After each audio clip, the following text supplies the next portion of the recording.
Salut les gars, c'est le RNL Crew et aujourd'hui on se retrouve pour la présentation du 700 Raptor.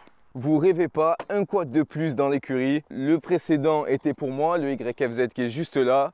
Celui-là, il est pour Rémi et c'est pour ça que je vais le laisser parler de son nouveau quad. Bon les frérots, vous l'avez reconnu, c'est un 700 Raptor. Celui-là, il est de 2008 si je dis pas de bêtises.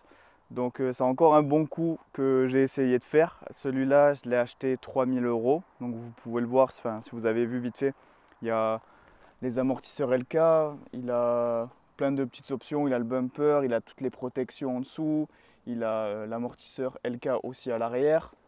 Quelques petits défauts, donc il a les kits déco qui s'enlèvent un petit peu, le moteur il est un petit peu sale, quelques défauts, il y a quelques roulements qui sont à refaire. J'ai touché ce quad 3000 €, il était annoncé à 3800, donc j'ai réussi à le négocier de 800 €. Bon après j'avoue que le mec était plutôt ouvert à la discussion, donc ça a facilité les choses. Là où j'ai fait un deuxième bon coup par contre pour ce quad, c'est que j'ai réussi à acheter une carte grise, donc homologuée Quadi. Donc c'est en fait concrètement sur le châssis il n'y a rien de marqué, c'est juste une petite plaque avec deux petits rivets et donc la plaque d'immatriculation. Donc voilà, j'ai acheté tout ça et du coup ce quad maintenant il est homologué. Donc je l'ai acheté 1500 € la carte grise. Donc 1500 € la carte grise plus 3000 € le quad, ça fait 4500 €. 4500 € pour un 700 Raptor homologué. Je pense que c'est plutôt pas mal. Dites-moi ce que vous en pensez en commentaire, si 4500 € pour un 700 Raptor homologué, c'est pas mal. J'aimerais votre avis. Allez, c'est parti. Les amis, je vous emmène avec moi.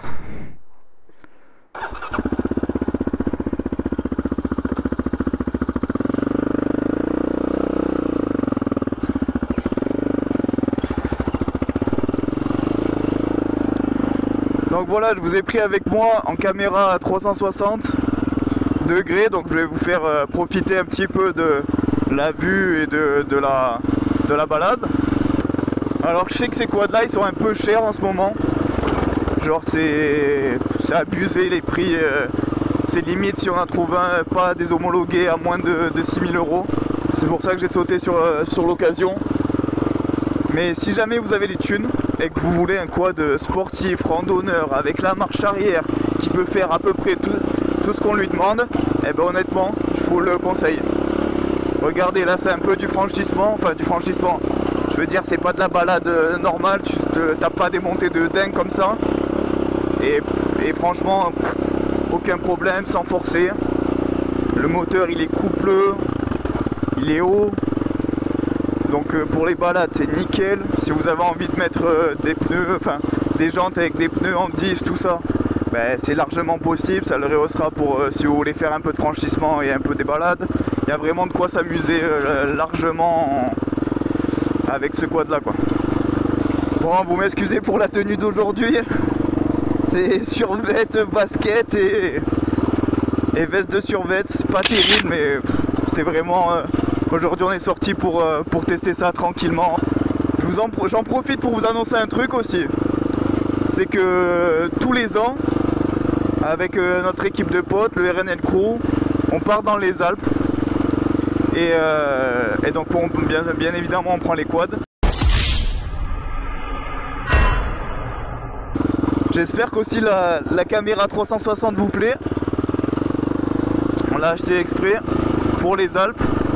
Et pour les vidéos futures, mais surtout pour les Alpes en tout cas, pour pouvoir tous se filmer en 3.6. C'est chiant avec les GoPro de juste filmer un seul point de vue, c'est un peu dommage. Et donc on a pris aussi le drone que vous avez vu en début de vidéo normalement.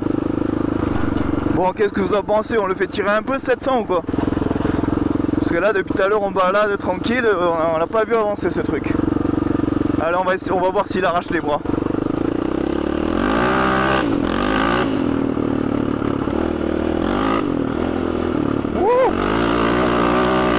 Comme ça dépote, un truc de malade.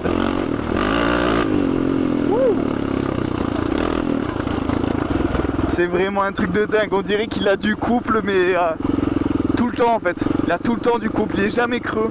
C'est une folie complète ce quad. J'avais un petit peu des a priori sur ce quad, que c'était un petit peu le quad des kékés et tout ça, mais... Et ce qui est vrai, hein, plupart des kékés, ils ont quoi? Ils ont un 700 Raptor. Tout le monde entend dire ouais, 700 Raptor, le meilleur quad, tout ça, tout ça.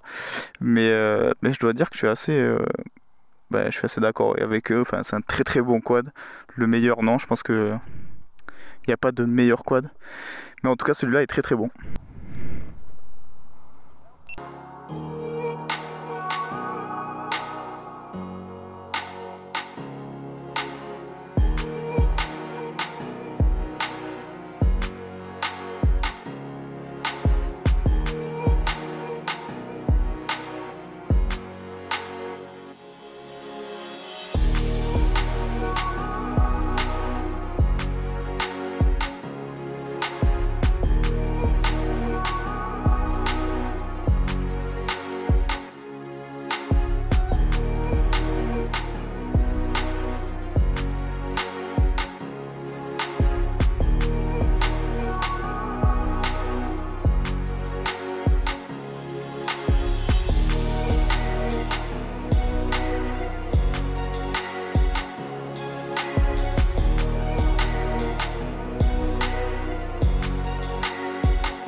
Téléphone avec le micro ou c'est que celui-là ça suffira? J'en sais rien. Celui-là ça suffit si je me mets très près? Ouais. Non, normalement ça suffit. Je vais parler fort mais ça suffit. Hein. Bon les gars, c'est la fin de cette vidéo. J'espère que ce petit test et ce nouveau quad vous aura plu. Derrière ça on va faire plein d'autres vidéos parce que comme je vous ai dit on va dans les Alpes et je prends le petit 700. Donc restez connectés avec nous et vous allez le voir plein de fois ce quad. Et n'hésitez pas surtout à nous dire en commentaire s'il vous plaît. Ciao les gars!